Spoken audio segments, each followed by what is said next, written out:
我带着800万现金到渔村收购极品野生大黄鱼，却在准备装船时遭渔民集体涨价，之前谈好的价格全部反悔，更是扬言全倒回海里喂鱼也不卖给我。韩老板，现在的行情是5000一斤，但你给的收购价是1500一斤，这是明抢啊！韩老板，这是陈叔的侄子苏强，他是在外企做法律顾问的高材生，今天他代表大家伙跟您谈。看着那些熟悉的渔民都躲在苏强身后，眼神闪烁，我意识到事情没这么简单。谈合同都签了，价都定死了，还有什么好谈的？但我还是面露微笑。时间紧，咱们得趁着鱼鲜赶紧进速冻库，有什么话等装完船，咱们坐下来慢慢聊。慢着！只见陈叔从人群里冲出来，张开双臂拦在活水箱前。我看谁敢动我家的鱼！陈叔，您这是什么意思？咱们可是签了合同的，白纸黑字，今天交货，现金结款，您这是要毁约吗？哼，合同别拿那一纸破文书来吓唬老实人，契约自由，一切都要以公平价值为前提。大家说说现在的极品大黄鱼多少钱一斤？高档海鲜酒楼都卖到6、7千了，还有的极品单条都拍卖出几万了，听见了吗？韩老板，你给的这个价格未免有点太不厚道了。苏先生，账不是这么算的。第一，那是顶级餐厅的成品标价；第二，做生意讲究契约精神。半年前休渔期大家没饭吃的时候，是我给的保底，那时候你们怎么不说契约自由？而且为了你们村的鱼能第一时间活着运出码头。随后我指着脚下的泊位，这个深水冷链码头是我花了120万垫资扩建的，那些深海抗风浪网箱是我送的。如果按契约自由，这些钱是不是得算在成本里？那是你自愿的，谁求着你修码头了？你自己愿意投，那就是你获取资源的边际交易成本，跟我们的鱼价有啥关系？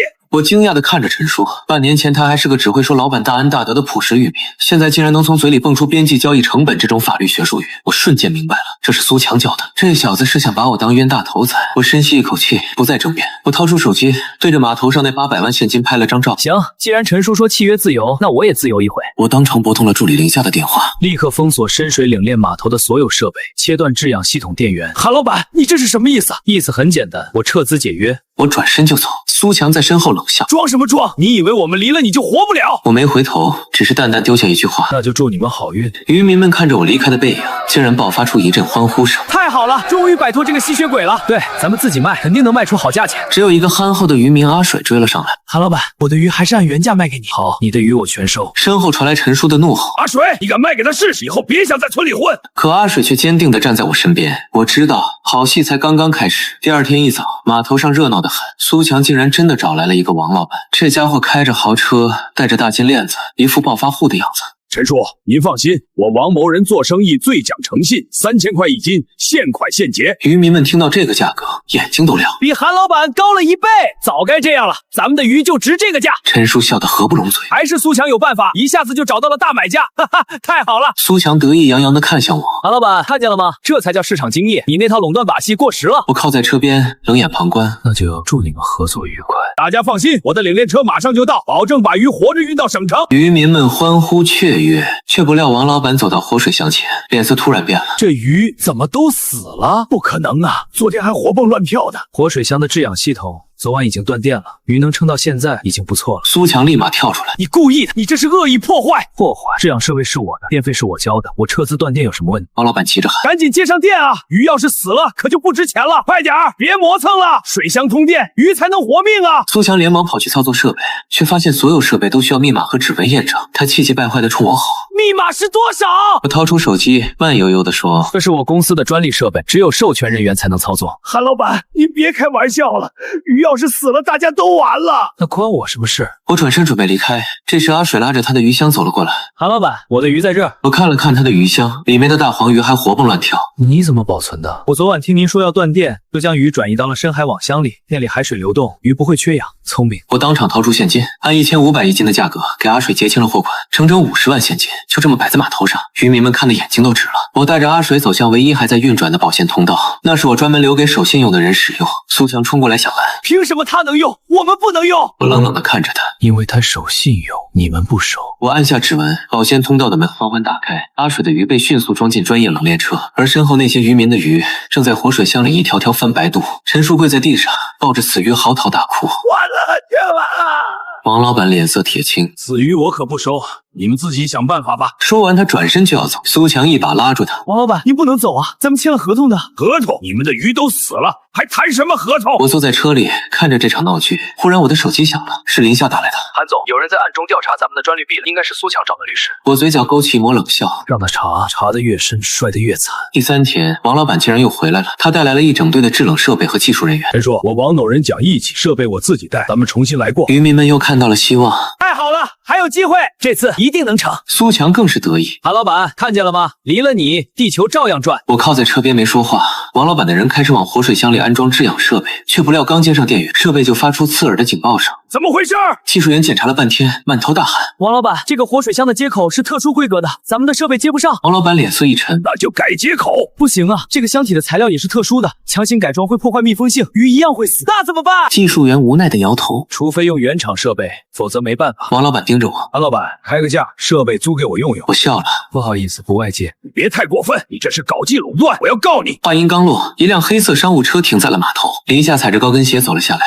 谁要告我们公司？他手里抱着厚厚一摞文件。苏强冷笑：“你们搞技术垄断，违反反垄断法。”林夏打开文件夹，这是我们公司注册的127项专利，涵盖深海养殖、活水保鲜、理念运输的全部核心技术。他一份份文件甩在苏强面前。这是农业部颁发的新型渔业设施认证书，这是海洋局批准的专码头使用权，这是东西部备案的互联网溯源系统。每一份文件都盖着鲜红的公章。苏强的脸色越来越白。林夏冷冷地看着他：“苏先生，你是外企法务对吧？那你应该知道，专利保护是合法权益，不是垄断。你们这是恶意构建技术壁垒。”苏强还在狡辩。林夏笑了：“那请问你们当初签合同的时候为什么不质疑？现在毁约了，反倒来质疑我们的合法权益？”苏强哑口无言。王老板意识到事情不对，悄悄往车边挪。林夏却突然开口：“王老板，别急着走，我还有话要跟您说。”王老板僵住了。什么话？您昨天答应3000块一金收购，现在鱼虽然出了问题，但合同还在吧？王老板脸色大变。那是因为鱼死了，合同自然作废。林夏掏出一份文件。可您签的是保底收购协议，无论鱼死活，您都得按约定支付30%的定金。王老板抢过文件一看，脸都绿了。那是苏强代表渔民跟他签的协议。苏强为了稳住王老板，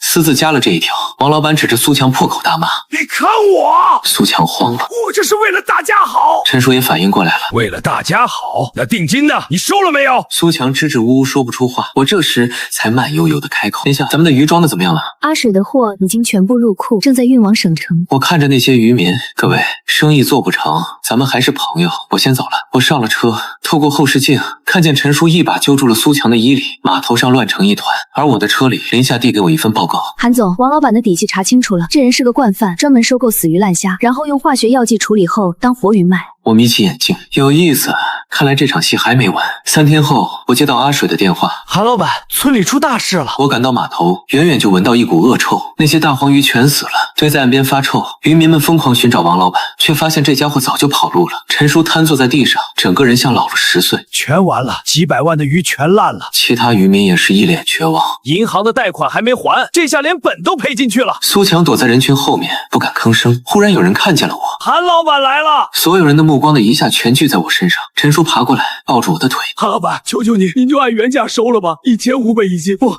，1000也行，500也行。”我看着那堆发臭的死鱼，陈叔，您这是在逗我吗？韩老板，我们知道错了，求你大人不计小人过。其他渔民也全都跪下求我。我冷笑一声：“几天前你们可不是这么说的，那时候你们说全倒回海里喂鱼，也不卖给我。”陈叔老泪纵横：“是我们鬼迷心窍，是我们贪心，韩老板，求您给条活路吧。”我蹲下身，看着陈叔的眼睛：“陈叔，您知道活鱼和死鱼的区别吗？”陈叔愣住了。我站起身，指着那堆死鱼：“活鱼叫海鲜，死鱼叫垃圾。”我掏出手机，调出一个页面，现在市场上死大黄鱼的收购价是50块一斤，这还是看在品相好的份上。可您这些鱼都臭了，我要是收了，运费都不够。陈叔彻底崩溃了。那我们怎么办？不知道。我转身就走，苏强突然冲出来拦住我：“韩老板，这事不能全怪我，是你故意断电，你也有责任。”我停下脚步：“哦，我有什么责任？”“你明知道断电鱼会死，你这是故意损害我们的利益。”我笑了：“苏先生，您是法务，那我问你，我的设备，我的电，我什么时候用？这是我的自由吧？”“可你这是恶意的。”“恶意？”我指着他：“是谁先毁约的？是谁说契约自由的？现在出了事反倒怪我。”苏强被我怼得说不出话。我看着周围的渔民：“各位，我韩某人做生意讲的是契约精神。半年前你们没饭吃，我给保底；你们没设备，我花120万建码头；你们养不活鱼，我送深海网箱。可你们怎么对我的？合同签了，说涨价就涨价，说毁约就毁约。现在鱼死了，又来求我收垃圾，我的声音越来越冷。对不起，我不收垃圾。”说完，我头也不回地上了车。透过后视镜，我看见陈叔抓起一条死鱼，狠狠砸在苏强脸上。都是你这个扫把星！其他渔民也围了上去。苏强被打得抱头鼠窜，车车里，林夏递给我一份文件。韩总，阿水的鱼已经送到李总那里了，李总非常满意，开价8000一斤，要长期合作。我点点头。阿水那边怎么样？他赚了200多万，整个人都懵了，一直说要请您吃饭。我看着窗外，告诉他好好干，以后赚钱的机会多的是。林夏忽然说：“韩总，村里有人在网上发帖，说您是黑心商人，故意坑害渔民。”我冷笑：“查查是谁发的，已经查到了，是苏强。”我眯起眼睛，这小子还不死心。林夏递过来一个平板：“韩总，还有件事，苏强昨晚偷偷去了阿水家的网箱。”我看着监控画面，画面里苏强鬼鬼祟祟的在网箱边转悠，我嘴角勾起一抹冷笑，有意思，看来他是想偷阿水的鱼。林夏问要不要报警，我摇摇头，不急，让他偷，我要让他偷得倾家荡产。很快，渔村的经济彻底崩盘了，银行开始催贷，渔民们连饭都吃不上。陈叔带着人堵在我公司门口，拉着横幅哭诉：“黑心老板，还我血汗钱！”路人纷纷拍照，指指点点。我站在办公室的落地窗前，看着楼下的闹剧。林夏走进来：“韩总，要不要报警？”我摇摇头，让他们闹，闹够了自然会走。却不料这时阿水打来电话，声音里带着哭腔：“韩老板，我网箱里的鱼黄不见了。”我眉头一皱：“什么时候的事？”昨晚我去查看的时候还在，今早就没了。那可是我留着准备参加拍卖会的极品鱼黄啊，至少值50万。我冷笑，我知道是谁干的。我调出监控回放，果然看见苏强昨夜带着2个人，用专业工具把鱼黄偷走了。陛下问：“要报警吗？”不，我盯着屏幕里苏强得意的表情。他偷鱼是想去市里的高端拍卖会翻身，那就让他去。林夏愣了：“韩总，您这是？”我转身看着他：“你忘了我们在每条极品大黄鱼的鱼鳞下都植入了什么吗？”林夏瞬间明白了，溯源微芯片。我点点头，通知李总，今晚市里的海鲜拍卖会我会亲自到场。林夏笑：“明白。”当天晚上，市里最豪华的酒店海鲜拍卖会正在进行，来的都是各大酒店的老板和富商。我坐在 VIP 包厢里，透过单向玻璃，我看见苏强鬼鬼祟祟地坐在角落，他面前摆着一个精致的保温箱。拍卖师高声宣布，接下来这件拍品非常特殊，是一条重达8斤的野生极品大黄鱼，起拍价10万。苏强立刻举牌：“这是我的鱼。”拍卖师愣了一下：“这位先生，您是？”苏强站起来：“我是这条鱼的主人，我要委托拍卖。”他打开保温箱，里面正是阿水的那条鱼黄，全场一片哗然。好大的鱼，品相确实不错。拍卖师检查了一下，确实是极品。那就按规矩来，起拍价15万。苏强脸上露出得意的笑容，竞价开始了。16万、18万、20万，价格一路飙升。苏强激动得浑身发抖，却不料这时我按下了包厢里的通话键。等一下，我的声音通过音响传遍全场，所有人都愣住了。拍卖师恭敬地问：“请问 VIP 包厢的贵宾有什么指示？”我站起身，走出包厢。当我出现在拍卖大厅时，全场安静了。苏强看见我，脸色瞬间变得惨白。“韩老板，你怎么在这？”我没理他，直接走到拍卖台前。“拍卖师，麻烦你用这个仪器扫描一下这条鱼。”我递过去一个手持扫描仪，拍卖师疑惑地接过，对着鱼黄扫了一下，仪器立刻发出滴滴的声音，大屏幕上显示出一串数据：芯片编号 AW20240315，登记所有人阿水，登记时间3个月前。全场哗然。我看着苏强：“苏先生，能解释一下为什么阿水的鱼会在你手里吗？”苏强脸色煞白：“我是帮他拿来拍卖的，是吗？”我掏出手机拨通了阿水的电话，开了免提：“阿水，你委托苏强拍卖鱼了吗？”阿水的声音传来：“没有啊，韩老板，我的鱼昨晚被偷了，我正准备报警呢。”全场一片寂静。我看着苏强：“听见了吗？”苏强腿一软，跪在了地上：“韩老板，我错了，我真的错了。”我冷冷地说：“现在知道错了，晚了。”我转身看向拍卖师：“麻烦报警，这条鱼是赃物。”围观的富商们纷纷议论：“原来是偷来的鱼，这人胆子真大，敢在这种场合销赃。”不到10分钟，警察就赶到了。苏强被当场带走，临走前他还在喊：“韩老板，求求你放过我，我上有老下有小。”我看都没看他一眼。人群中忽然有人认出了我，这不是韩氏集团的邵东家吗？什么？他就是那个掌控整个亚洲海鲜供应链的韩总？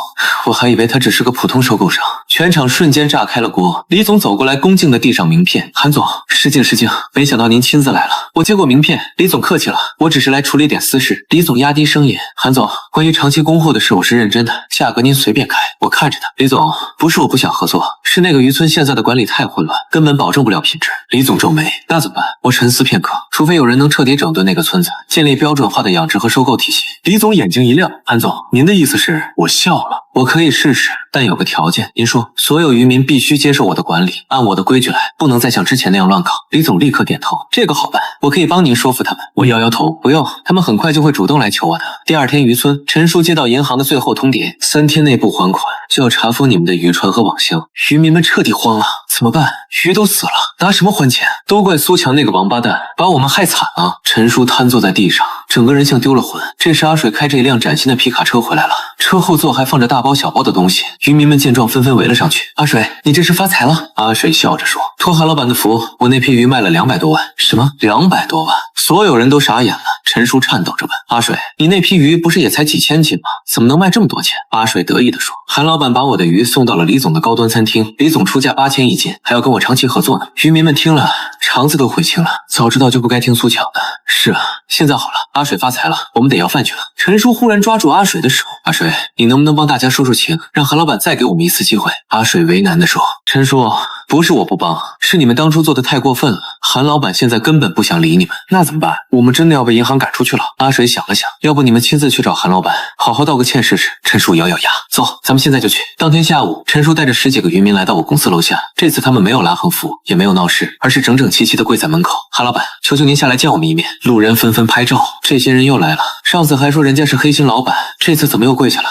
我站在办公室里，看着楼下的场景。林夏问韩总，要不要让保安赶走他们？我摇摇头，让他们跪着，跪够了自然会走。却不料陈叔他们一跪就是3个小时。烈日当空，几个老渔民都快中暑了。阿水实在看不下去，跑上来求我：“韩老板，你就见见他们吧，他们真的知道错了。”我看着阿水，阿水，你心太软了，这些人当初是怎么对你的？阿水低下头，我知道，可他们毕竟是我从小一起长大的乡亲。我沉默了片刻，行，让他们上来，但我有话要先说清楚。阿水立刻跑下去。不一会儿，陈叔带着渔民们走进办公室，他们一个个灰头土脸，跪在我面前。韩老板，是我们有眼无珠，是我们贪心不足，求您再给我们一次机会。我坐在椅子上，冷冷地看着他们。机会？我给过你们机会，是你们自己不珍惜。陈叔磕头，韩老板，您说怎么办我们就怎么办，只要能让我们活下去。我站起身，走到落地窗前，想活下去可以，但这次要按我的规矩来。您说，我们听您的。我转过身，从今天起，你们不再是独立的渔民，而是我公司的员工。所有的鱼统一由我收购，统一定价，统一销售。渔民们面面相觑，那我们还能赚钱吗？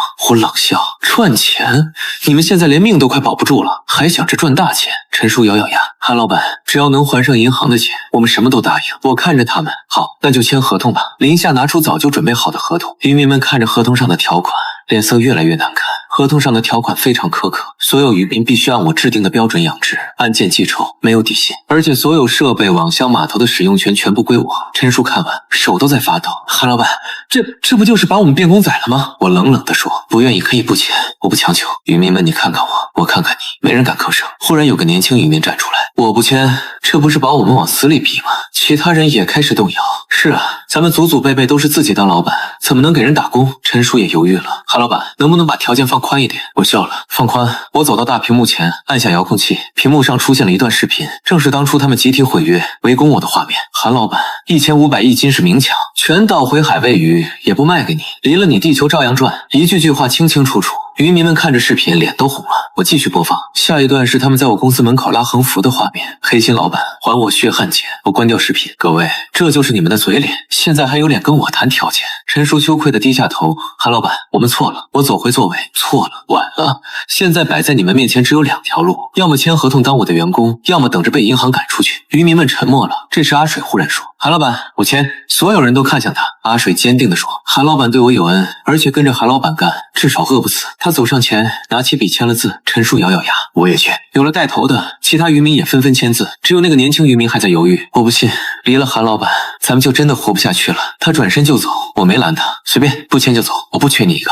年轻渔民气冲冲地离开了。我看着剩下的人，既然签了合同，那从明天开始，所有人按我的规矩来，谁要是再敢耍花样，立刻滚蛋。渔民们齐声答应。是，韩老板。我转身对林夏说，把他们的银行贷款结清，钱从他们以后的工资里扣。陈叔激动得差点哭出来。韩老板，您真是我们的救命恩人。我冷冷地说，别急着感谢，钱是要还的，而且要加利息。陈叔连连点头，应该的，应该的。渔民们离开后，林夏问我，韩总，您这么做不怕他们以后再反水吗？我笑了，反水？这次他们要是再敢反水，我让他们连渔村都回不去。林夏递给我一份文件，韩总，这是李总发来的订单，他要5000斤极品大黄鱼，出价1万1斤。我看着文件，告诉李总，1个月后交货，保证质量。可是韩总，渔村现在的产能根本达不到。我站起身，那就让他们拼命干，干不出来就扣工资。第2天，我亲自去了渔村，渔民们看见我，都恭恭敬敬地打招呼，韩老板好。我点点头，走到码头边，从今天开始，所有人按我的标准养殖，每天早上6点开工，晚上8点收工。养出来的鱼我会逐条检查，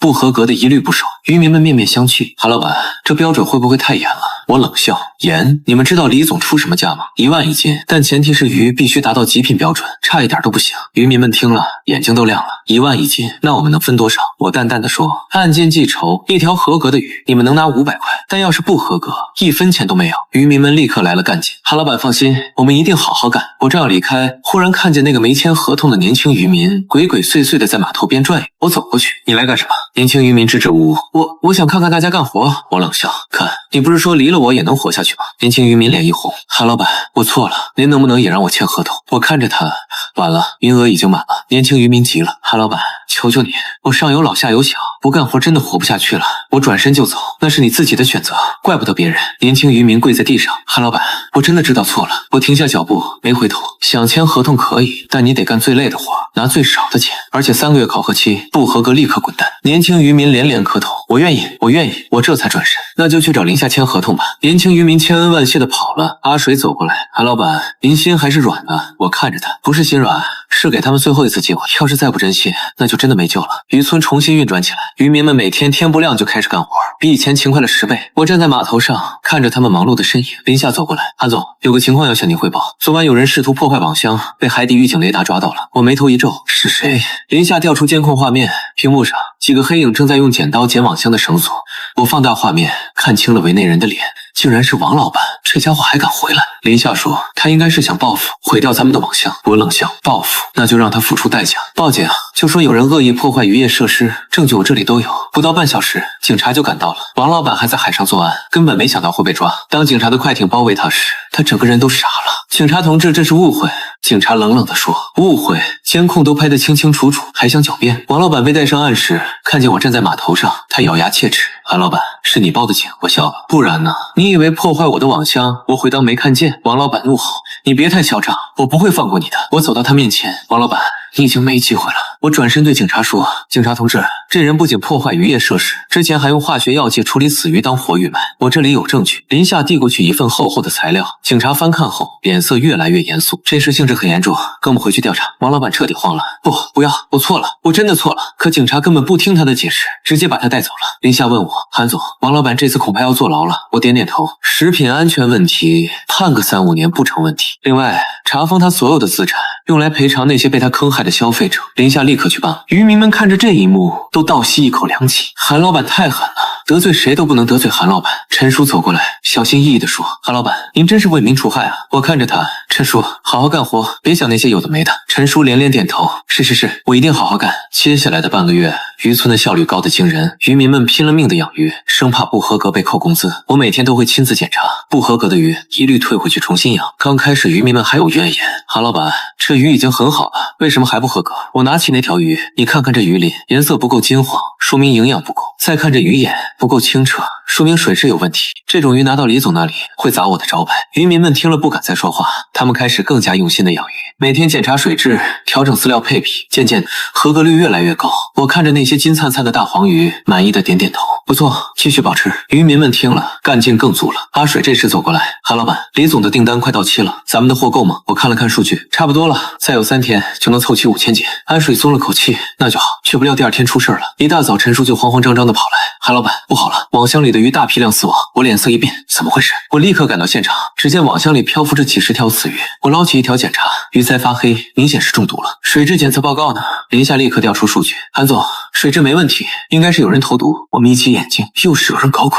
我调出监控回放，果然昨晚有个黑影往网箱里倒了什么东西。我放大画面，看清了那人的脸，竟然是那个年轻渔民。我冷笑，好啊，我给他机会，他竟然这么对我。林夏问，要报警吗？我摇摇头，不用，我自己来处理。我让人把那个年轻渔民叫来，他还不知道事情败露，装作若无其事的样子。韩老板，您找我。我盯着他，昨晚你去哪了？年轻渔民心虚地说，我在家睡觉。我冷笑，是吗？那你解释一下，为什么监控拍到你往网箱里投毒？年轻渔民脸色瞬间惨白。我没有，我直接播放监控视频，画面里他的脸清清楚楚。年轻渔民腿一软，跪在地上。韩老板，我错了，是有人给了我5万块，让我这么干的。我眯起眼睛，谁？年轻渔民颤抖着说，是苏强的一个朋友，他说要报复你。我冷笑，苏强，他人都在局子里了，还能搞事？林夏说，韩总，苏强虽然被抓了，但只是确保候审，他在外面还有同伙。我点点头，看来要彻底解决这个隐患了。我看着跪在地上的年轻渔民，你的合同解除了，立刻滚出渔村，以后别让我再看见。年轻渔民哭着求饶，韩老板，再给我一次机会吧。我冷冷地说，机会我已经给过你了，是你自己不珍惜。保安，把他赶出去。年轻渔民被拖走了。我转身对林夏说，去查苏强的所有关系网，一个都不要放过。林夏点头，明白。我看着那些死鱼，心里盘算着，这次我要让苏强彻底翻不了身。投毒事件处理完，渔村总算恢复了平静。李总的订单按时交付，他非常满意。韩总，这批鱼的品质比我预期的还要好。我笑了笑，李总满意就好。李总压低声音，韩总，我还有个更大的订单，不知道您有没有兴趣？您说，我在筹备一家米其林3星餐厅，需要长期稳定的顶级食材供应，价格不是问题。我沉思片刻，李总，不是我不想接，是渔村现在的产能有限。李总点点头，我理解。不过韩总要是能扩大规模，我愿意预付1年的货款。我眼睛一亮，多少？5000万。我伸出手成交。回到渔村，我召集了所有渔民开会。各位，有个好消息要告诉大家。渔民们都竖起了耳朵。我接到了一个大订单，需要把产能扩大3倍，也就是说，你们的收入也会翻3倍。渔民们听了，激动地欢呼起来。太好了，韩老板万岁！陈叔激动地说，韩老板，您就是我们的财神爷啊！我压压手，别高兴得太早。产能要扩大，就需要更多的人手和设备。我准备投资2000万扩建码头，但有个条件。渔民们立刻安静下来。什么条件？我环视一圈。从今天起，渔村的所有经营权归我，你们只负责养殖和捕捞，所有收益按比例分配，我7，你们3。渔民们面面相觑，有人小声嘀咕：这不是把整个村都卖给韩老板了吗？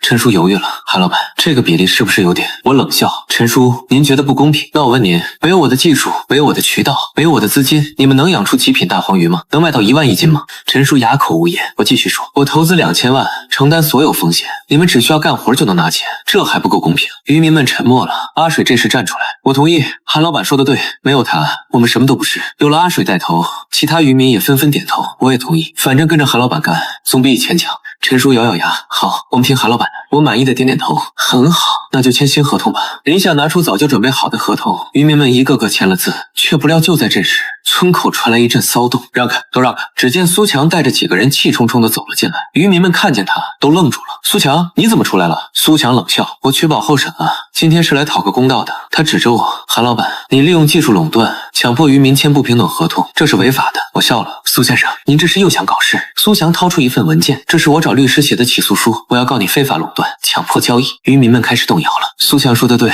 ，7-3分成确实有点不公平。是啊，咱们干活。韩老板拿大头。陈叔也犹豫了，韩老板，要不咱们再商量商量？我看着这些墙头草，心里冷笑。商量？行啊！我掏出手机拨通了李总的电话。李总，不好意思，那个5000万的订单我接不了了。李总愣了，为什么？因为渔民们觉得我给的分成太少，不愿意干了。李总叹了口气，那太可惜了。本来我还想介绍几个米其林餐厅的老板给您认识。算了，我去找别的供应商吧。我挂了电话，看着渔民们，各位听见了吧？5000万的订单没了，渔民们傻眼了。什么5000万？陈叔急了，韩老板，您别开玩笑。我冷冷地说，我没开玩笑。既然你们觉得不公平，那这生意就不做了。我现在宣布解除所有合同，撤回所有投资。渔民们彻底慌了。韩老板，别啊，我们不是那个意思。苏强却冷笑，装什么装？你以为离了你，我们就活不下去了？我看着他，是吗？那你说说，没有我的技术和渠道，你们怎么把鱼卖出去？苏强得意地说，我已经联系好了几个水产商，他们愿意出3000一斤收购。渔民们听了，眼睛又亮了。3000一斤，那也不错啊。我笑了，那就祝你们合作愉快。我转身就走，林夏跟在我身后。韩总，您真的要放弃？我摇摇头，不，我是要让他们看清楚，谁才是真正的吸血鬼。果然，没过2天，苏强找来的水产商就露出了真面目。他们要求渔民先交5万块的保证金，而且收购价从3000降到了2000。渔民们这才发现上当了。苏强，你不是说3000一斤吗？苏强也傻眼了。他们说市场行情变了。陈叔气得浑身发抖，你这个骗子又把我们害了。渔民们围住苏强，拳打脚踢。苏强抱头鼠窜，不是我，是他们骗我的。陈叔瘫坐在地上，老泪纵横。完了，这次真的完了。阿水叹了口气，我早就说了，跟着韩老板才有出路，你们就是不听。陈叔抓住阿水的手，阿水，你能不能再帮我们求求韩老板？阿水摇摇头，这次我也帮不了你们了，你们太让韩老板寒心了。陈叔绝望地闭上眼睛。就在这时，天气预报发布了紧急通知，超强台风即将登陆，预计3天后到达。渔民们彻底崩溃了。好了，台风来了，网箱肯定保不住，这下真的一无所有了。陈叔看着远处的乌云，绝望的哭了起来。苏强这时又跳出来，都怪韩老板，要不是他撤资，咱们也不会这么惨。陈叔一把揪住他的衣领，你还有脸说？要不是你，我们怎么会得罪韩老板？当初是你说契约自由，是你找来王老板，是你怂恿我们毁约的。现在出了事，你又把责任推给别人，其他渔民也围了上来。对，都是苏强害的。这个骗子，我们被他害惨了。苏强被逼到墙角，脸色惨白。不是我，是韩老板太狠了。陈叔一巴掌扇在他脸上，你还敢狡辩？我告诉你，当初韩老板给咱们保底的时候你在哪？韩老板花120万建码头的时候你在哪？韩老板送深海网箱的时候你在哪？人家对咱们有恩，你却怂恿我们恩将仇报。苏强被说得哑口无言。陈叔指着他，我告诉你，从今天起，你给我滚出渔村，永远别回来。渔民们齐声附和，对，滚出去，我们不欢迎你。苏强灰溜溜地逃走了。陈叔看着远处的乌云，叹了口气，阿水，你能不能再帮我们最后一次？阿水为难地说，陈叔，不是我不帮，是你们真的太过分了。韩老板已经给过你们好几次机会，可你们每次都不珍惜。陈叔跪在地上，我知道，可现在台风要来了，我们真的走投无路了，求求你，就当可怜可怜我们这些老骨头吧。其他渔民也跪了下来，阿水，求求你了。阿水看着这些从小一起长大的乡亲，心软了。好吧，我去试试，但我不保证韩老板会答应。此时我正在办公室里看台风路径图，林夏说，韩总，台风后天就到，渔村那边肯定保不住。我点点头，让他们自己承担后果吧。这时阿水敲门进来，韩老板，我有事求你。我看着他说吧。阿水跪在地上，韩老板，村里的人知道错了，他们已经把苏强赶走了，求您看在大家都是乡亲的份上，再帮他们一次吧。我冷笑，阿水，你心太软了，他们一次次的背叛我，现在出了事又来求我，你觉得我应该帮吗？阿水低下头，我知道他们做的不对，可台风要是来了，他们真的会一无所有。我沉默了片刻，行，我可以帮他们，但这次要按我的规矩来，而且没有商量的余地。阿水立刻点头，您说，他们一定听。我拿出一份文件，这是新的合作协议，所有渔民必须签字，而且要按手印。从今天起，他们不再是合作方，而是我的员工，所有收益我拿8成，他们拿2成，而且谁要是再敢背叛我，我会让他倾家荡产。阿水看着协议，倒吸一口凉气，韩老板，这个条件是不是太苛刻了？我冷冷地说，苛刻，那就让他们等着被台风吹走吧。阿水咬咬牙，好，我去跟他们说。他拿着协议回到渔村，渔民们看到协议上的条款，脸色都变了。82分成，这也太狠了吧！是啊，咱们辛辛苦苦干活，只能拿2成，陈叔却一把抢过协议，签，必须签！你们还想怎么样？人家韩老板愿意帮咱们，已经是天大的恩情了。要不是韩老板，咱们现在连2成都拿不到。他拿起笔，第一个签了字，还按了手印。其他渔民你看看我，我看看你，也纷纷签了字。阿水把协议带回来给我，我看着上面一个个手印冷笑，很好，告诉他们，明天我会派人去加固网箱，但要是再有人敢耍花样，我会让他后悔一辈子。阿水点点头，韩老板放心，这次他们是真的怕了。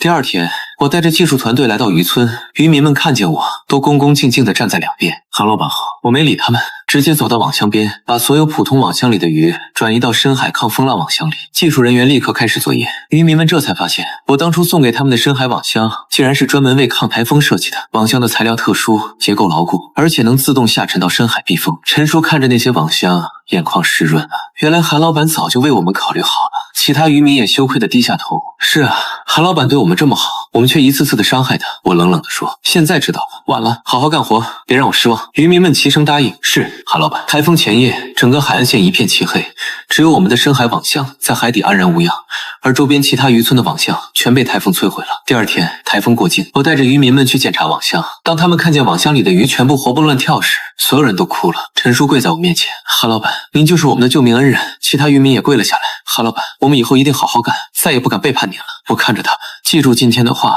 要是再有下次，我不会再给你们机会了。渔民们连连磕头，不会了，绝对不会了。我转身对林夏说，统计一下损失，该赔的赔，该修的修。另外，通知李总，咱们的货可以照常供应。李夏点头，明白。我看着远处的大海，嘴角勾起一抹笑容。这场戏终于要收尾了。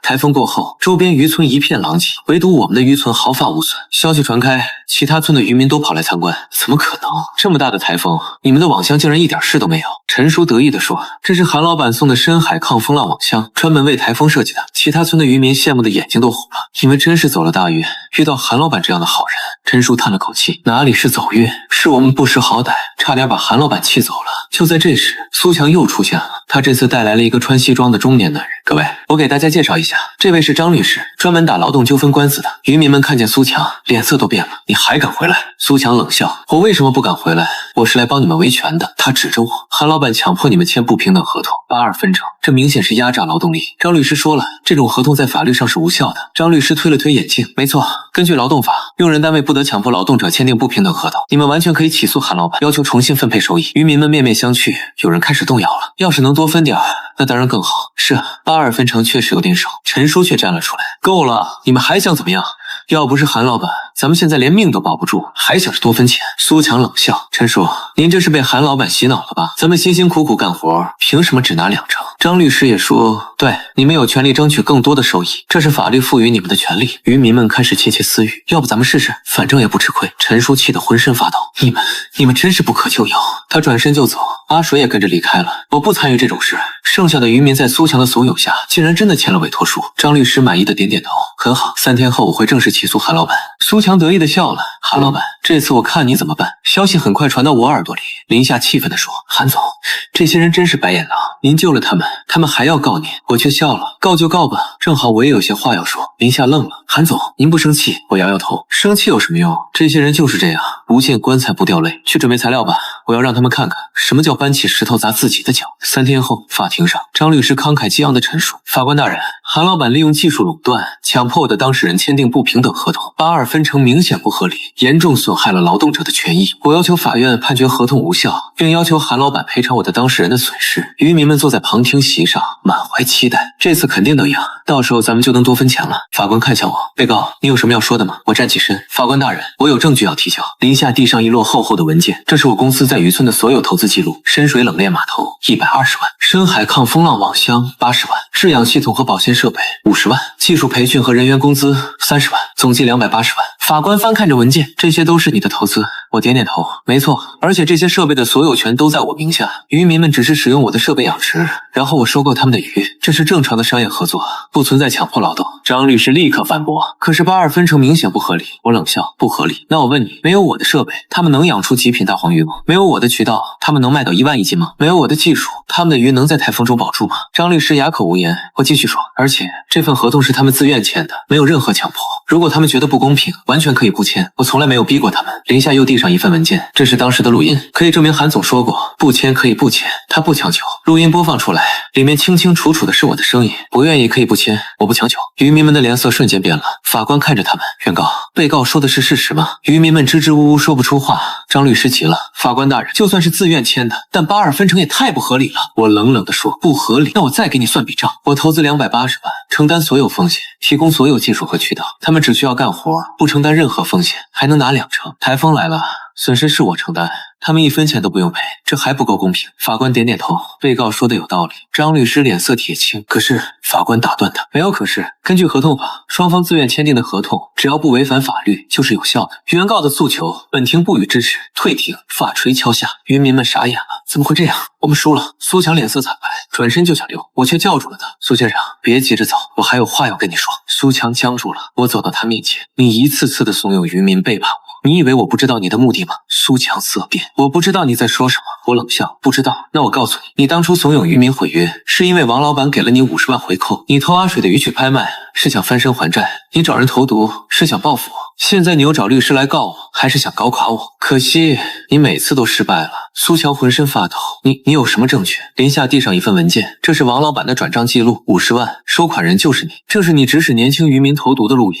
这是你联系张律师的聊天记录，证据确凿，你还想狡辩吗？苏强腿一软，跪在地上，韩老板，我错了，求求您放过我。我看着他，放过你，晚了。我转身对法警说，这个人涉嫌多起犯罪，麻烦带走调查。法警立刻上前给苏强戴上手铐。苏强被带走时绝望地喊着，韩老板，我真的知道错了。我没理他，我看着那些渔民，各位，这次的闹剧到此为止了，回去好好干活，别再让我失望。渔民们羞愧地低下头。是，韩老板。官司结束后，渔村彻底安静了，渔民们再也不敢有任何疑心，老老实实的干活。我站在码头上，看着他们忙碌的身影。林夏走过来，韩总，李总那边催货了，说米其林餐厅下个月就要开业。我点点头，告诉他货会准时送到。林夏犹豫了一下，韩总，还有件事要向您汇报。说，气象局发布了新的预警，又有一个超强台风正在生成，预计1周后登陆。我皱起眉头，又来？林夏点头，而且这次的台风比上次还要强，预计是10年一遇的超级台风。我沉思片刻，通知所有渔民立刻做好防台准备。另外，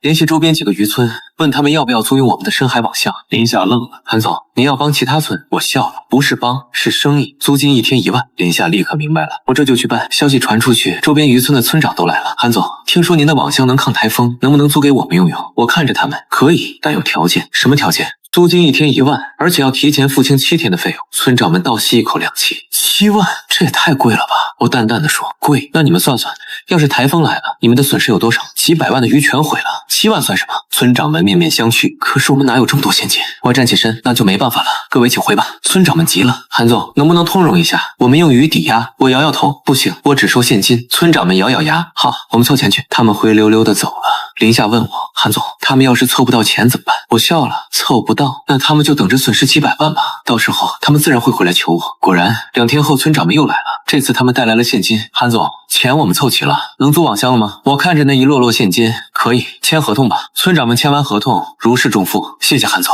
您真是救了我们。我淡淡的说，不用谢，这是生意。